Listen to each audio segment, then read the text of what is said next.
polish off this little beauty, let's talk about next steps. So I like to work from light to dark, as most watercolorists do, of course.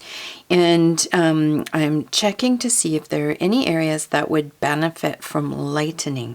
And I think what we'll do is put in some of those ribs. And we would do that by lifting. Because yellow and red in particular are less staining colors than some of the other colors that we use, it should be simply a matter of wetting our area, scrubbing a little bit. That's why I'm using a synthetic brush.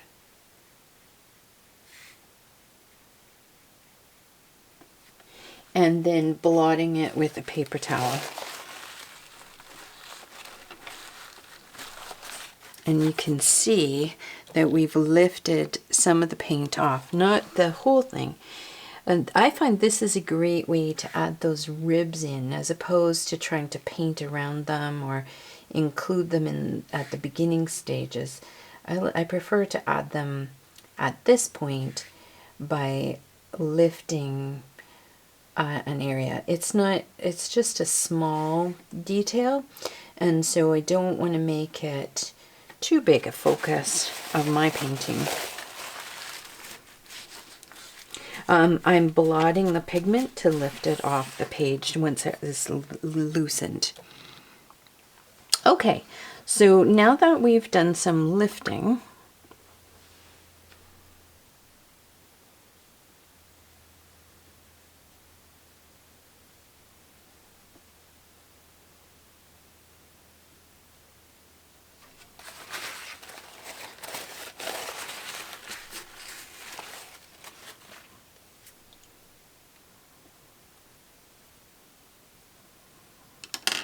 okay, so now that we've done some lifting, let's have a look and see if there are any areas that need to be reinforced with more of the red color.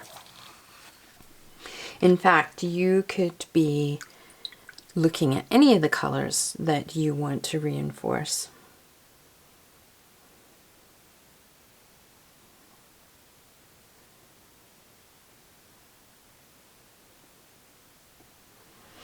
I'm feeling like I would like to see a little more darkness along this edge, but I don't need to go with our darkest color. For the tulips, our darkest color will be quinacridone. No. For the tulips, our darkest color will be permanent magenta.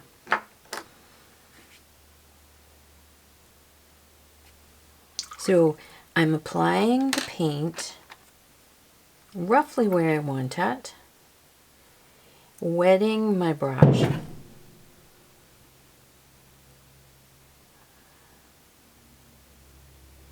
I'm applying my paint roughly where I want it, then I wet my brush and I will blend it out from that point.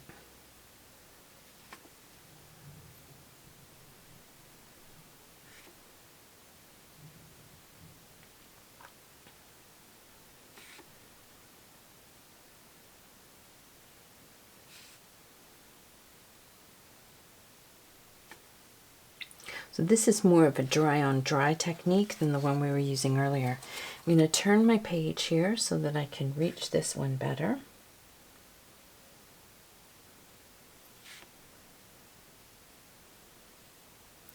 The pigment here is almost dry, and so it's not wanting to move. So what I can do instead is just add a little more and feather it out.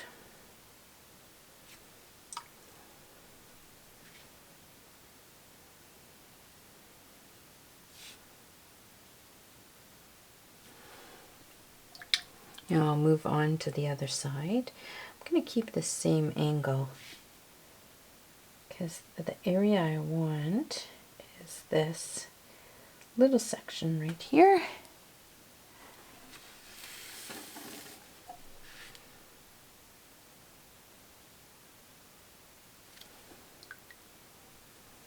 I apply it first And then my brush, I removed most of the water. It's a damp brush.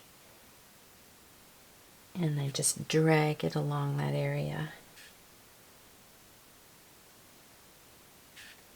And then purposefully leaving a little sliver of light in there, which could be the rib coming along in an S curve along that shape. I'd like to see this center petal darkened. So here we go with another red layer in there.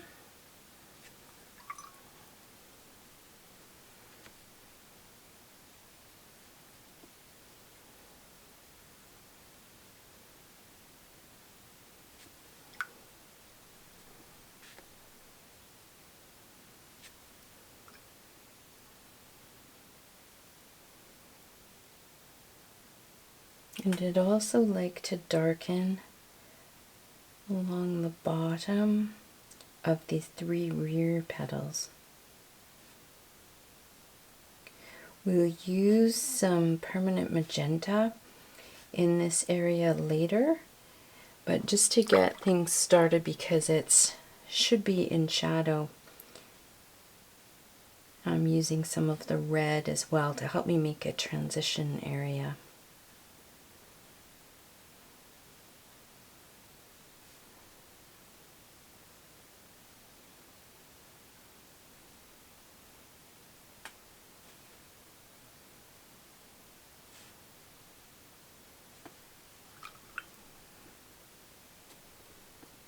Okay, now we're going to move on. And quite often I'll go back and forth. I'll add lighter areas, I might lift a bit, then I'll add another light area, then I'll add some more darkness again.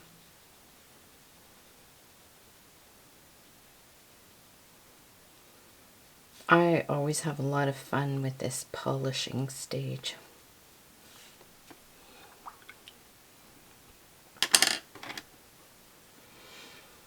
Now what I'm going to do is come in for some permanent magenta.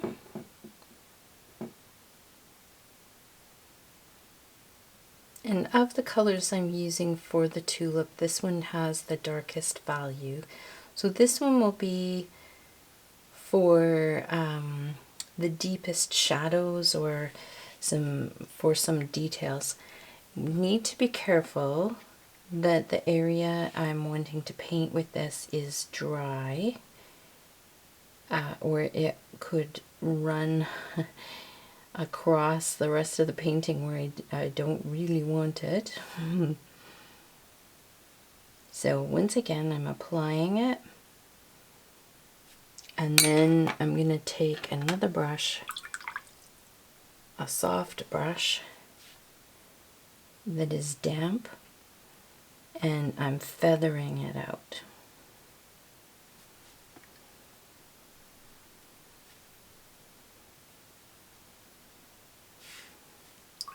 So I wet the brush, I clean it on my towel until it's just damp, and then I tickle the edges.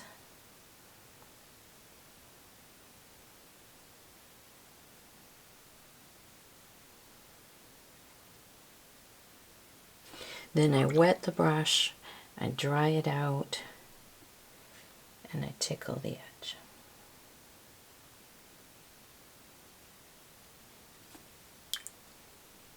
I really loved the highlight that was in this section here, so I don't want to totally lose it.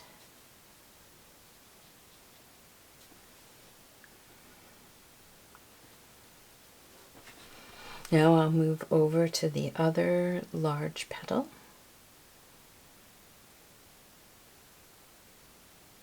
With the magenta.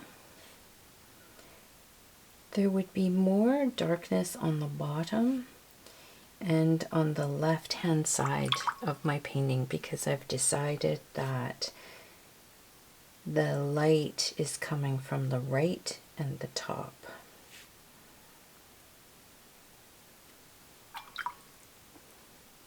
And because this shape is a cup, there would also be shading inside the bowl or inside the cup portion where we put the red earlier. Now I can come back and darken it even more with the permanent magenta.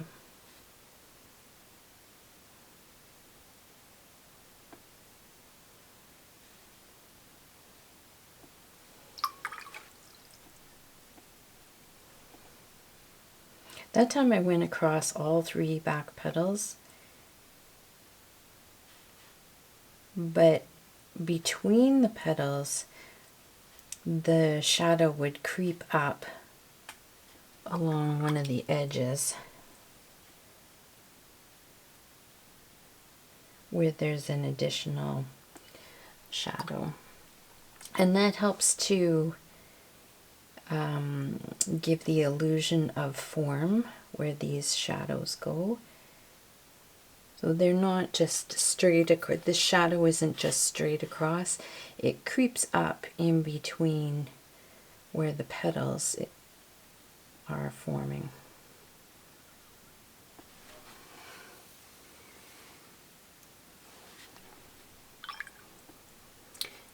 Another thing that I like to do is take a very thin brush with some of the darker color. And once again, make sure the area is dry that you're doing this on.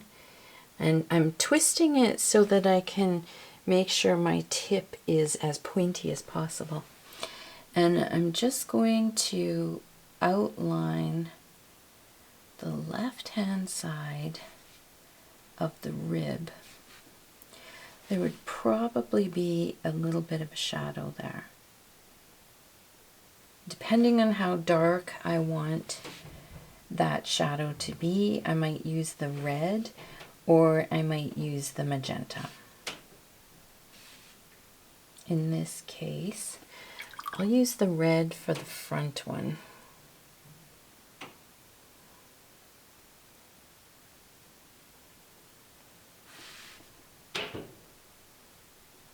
And usually this shadow is next to a lighter area because the rib would be three-dimensional, be coming towards us.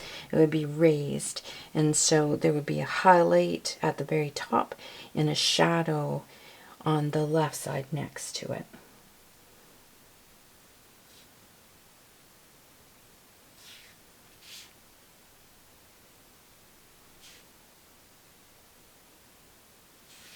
I'm just adding some red where the magenta ended to give a bit of a transition. Don't want to outline the whole thing or it will look too cartoonish, but we do want the line there to give us some, so it can distinguish and you know something else is happening there. I'm finding that a bit strong, so we want to blend it out. But I needed it to dry a little first, and I need to also make sure my brush is damp and not soaking wet. And then I can smooth out the line.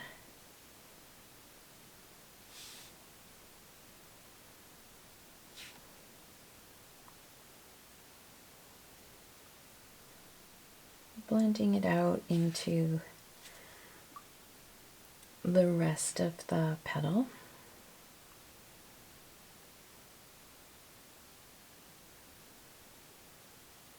It doesn't matter to me if there's a bit of a line left there. I just don't want it really stark. So I'm trying to soften it a little, and that'll do it there. Moving on.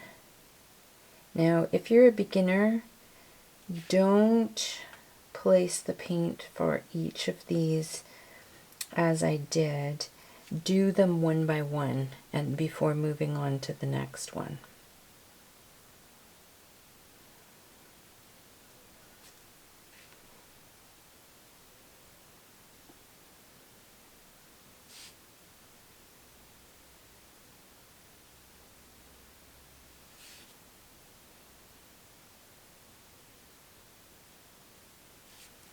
All right, so you can paint as many layers as you like. You can use as many combinations of colors as you like. It is really up to your taste and your preference. One thing that I like to do is I try to ensure that not everything is blended, and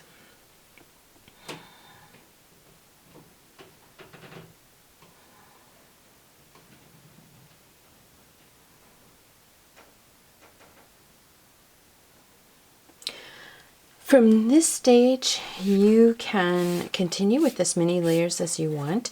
You can use as many colors as you like. This is red tulip, so I do want to come back with some more Windsor red once this is dry, and I can lay it over top. All of the work that I've done underneath will pop through. But remember, it's to your taste and your preference. How red do you prefer it? How much of the underpainting do you want to have show through?